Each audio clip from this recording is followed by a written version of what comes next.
اگر کوئی آدمی بخار آ جائے ڈاکٹر کے پاس جائے، ٹیبلٹ لے کر رکھ لے، انجیکشن لے کر رکھ لے، استعمال نہ کرے، کیا وہ مریض صحیح ہو سکتا ہے؟ ہرگز نہیں، وہ مر جائے گا، موت کے منہ میں چلا جائے گا۔ قرآن رکھ رہے ہو استعمال نہیں کرتے، حدیث رکھ رہے ہو استعمال نہیں کرتے۔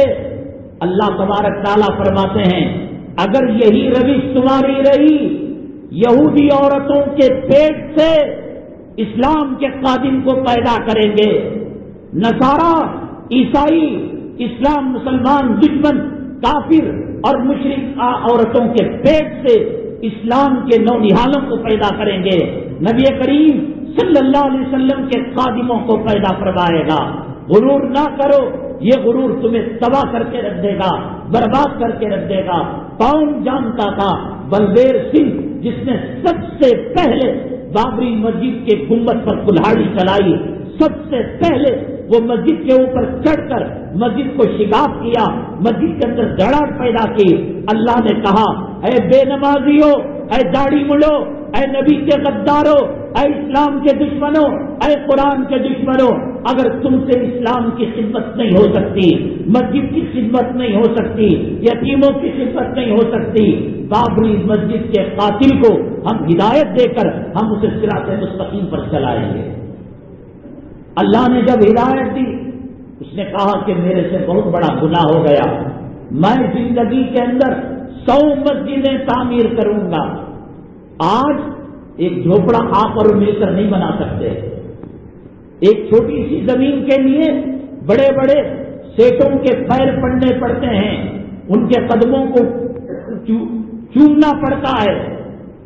100 مسجدوں کے اندر 91 مسجد 91 مسجد بابری مسجد کو قتل کرنے والا، گنبد پر کلہاڑی چلانے والا اللہ نے کام لیا، ایسا کام لیا کہ اس کے ہاتھ پر ہزاروں لوگ مسلمان ہو گئے۔ 91 مسجد تعمیر کر چکا تھا۔ کچھ لوگوں نے کہا اب یہ یہاں کی پوسٹ مارٹم رپورٹ اور یہاں کے ہاسپٹل اور یہاں کے تحقیقی ایجنسیاں وہ کیا کہتی ہیں وہ اللہ بہتر جانے۔ حقیقت مولانا ذوالفقار صاحب حسامی جو حافظ بابا نگر میں رہتے ہیں، انہوں نے کہا کہ ایک جگہ تھی جس پر گنڈا تھا، پہاڑ تھا، پتھر تھا۔ کسی نے کہا کہ آپ اپنے وعدے کو پورا کرنے کے لیے ایک مسجد ہم سے سنبھالی نہیں جاتی، کبھی پیان کا تقاضا، کبھی اماموں کی تنخواہ کا تقاضا، کبھی پانی کی کمی کا تقاضا، کبھی کچھ 91 مسجد، ابھی 9 مسجدیں باقی تھی۔ اسلام مسلمان دشمن کیسے برداشت کر سکتا تھا؟ مولانا ذوالفقار حسامی نے بتایا کہ ایک صاحب نے جہاں زمین کے اندر پتھر تھا، پہاڑ تھا، انہوں نے 15 لاکھ روپے خرچ کر لوگ جوگ درجو قطار کے اندر کھڑے ہو کر عامر صاحب کو، محمد عامر کو رقم دیتے تھے، ہمارے باپ کے نام سے مسجد بنیے، ہماری ماں، آپ نے جو وعدہ کیا اللہ سے 15 لاکھ روپے خرچ کر پتھروں کو ختم کیا۔ اسلام مسلمان مولانا ذوالفقار صاحب کوئی تحقیقی یا کوئی ایجنسی کے مالک نہیں، مولانا ہیں، دارالعلوم حیدرآباد کے فارغ ہیں۔ انہوں نے کہا کہ میں نے ان کی لاش کو دیکھا، کیونکہ آخری کام حیدرآباد میں ہو رہا تھا، چہرہ زرد پڑ چکا تھا، ہریا ہو چکا تھا جیسے کسی سانپ نے ڈس لیا ہو، پیٹ سوج چکا تھا اور باڑی سے مختلف قسم کی ظاہری قسم کی چیزوں کی بدبو محسوس ہو رہی تھی۔ یہ ان کی بات ہے، ہم نقل کر رہے ہیں، اور کوئی مستبد نہیں ہے۔ ہندوستان کی جو موجودہ حالات ہیں وہ کب برداشت کریں گے کہ کل ہمارے صفوں میں کھڑے ہو کر بابری مسجد کو شہید کرنے والا آج 100 مسجدوں کی سنچری بنائے؟ ہو سکتا ہے اب رپورٹ ایجنسیوں کے ہاتھ میں ہے، وہ کیا کہتے ہیں کیا نہیں کہتے اللہ بہتر جانتا ہے۔ ہم یہی اللہ سے دعا کریں گے اللہ تبارک تعالیٰ ان کے ایمان لانے کو، اسلام قبول کرنے کو قبول فرمائے اور ان کے ہاتھ کے اندر جتنے لوگ مسلمان ہوئے اللہ تبارک تعالیٰ ان کو استقامت نصیب فرمائے. اللہ تبارک تعالیٰ ان کے گھر کے بارش کے ذریعے سے ان کی جو تمنا تھی 100 مساجد تعمیر کرنے کی، ان میں 9 مسجدیں باقی تھی. اللہ یہ تمنا پوری فرمائے، کروٹ کروٹ راحت نصیب فرمائے. جینا ہمارا بھی ہے، زندگی گزارنی ہماری بھی ہے.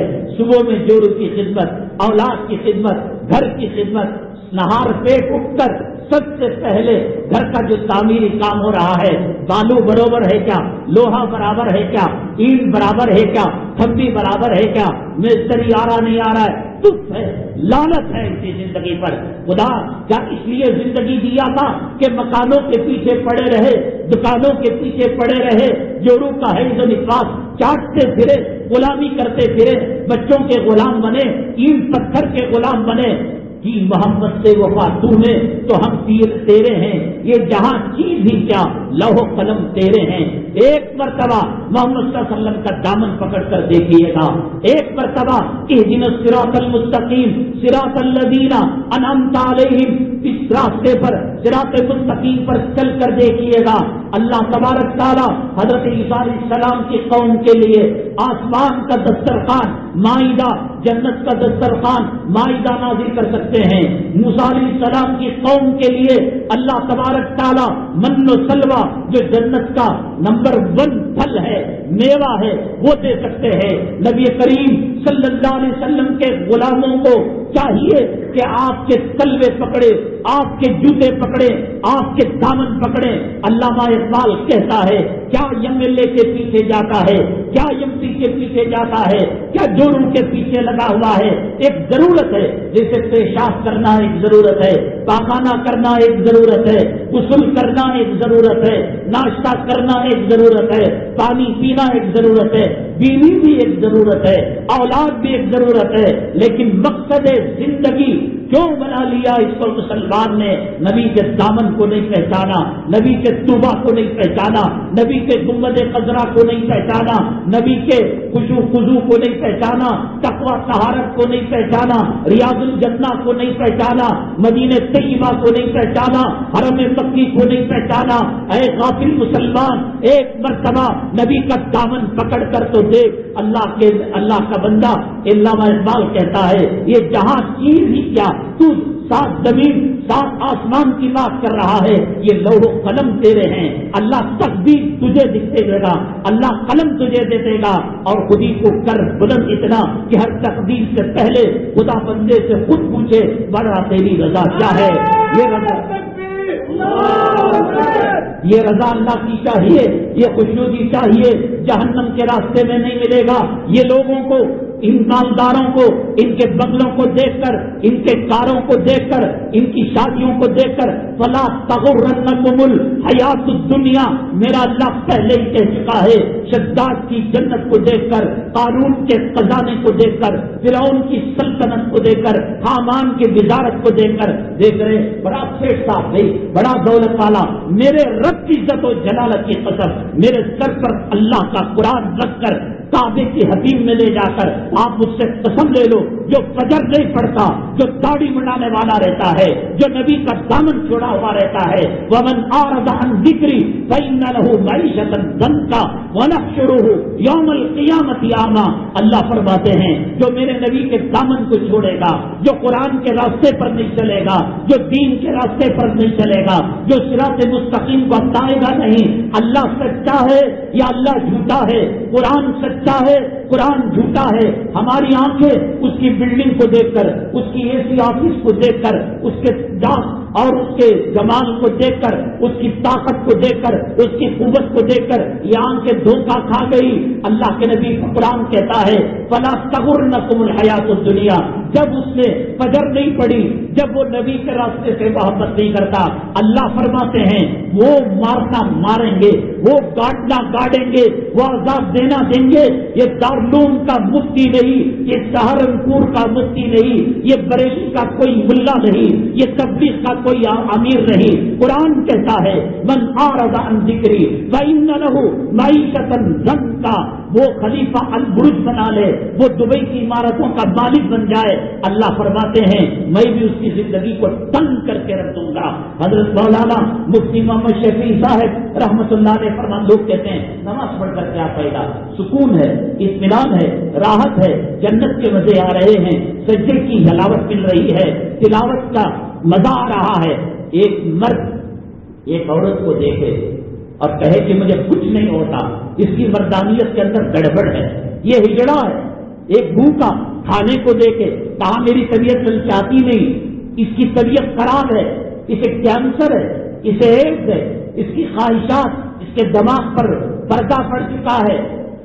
اور ایک مسلمان جنت کے راستے کو دیکھے، ایک مسلمان مسجد کے ماحول کو دیکھے، ایک مسلمان نبی کے سیرت کو دیکھے، ایک مسلمان اولیاء کے حکایتوں کو سنے اور کہے مجھے کچھ نہیں ہوتا، وہ ہجڑے سے بدتر ہے۔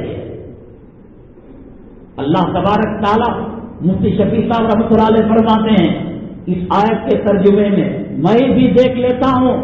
حضرت نے کہا آیت کا مقصد اور مطلب یہ ہے، اللہ کہتے ہیں بیٹے داڑھی مڈا کر کب تک بچتا رہے گا، جمعہ میں لیٹا کر کب تک بچتا رہے گا، عورت کی غلامی کر کر کب تک بچتا رہے گا، دولت کی پوجا کر کر کب تک بچتا رہے گا، فلم میں کام کرنے والوں کی نقالی کر کر کب تک بچتا رہے گا۔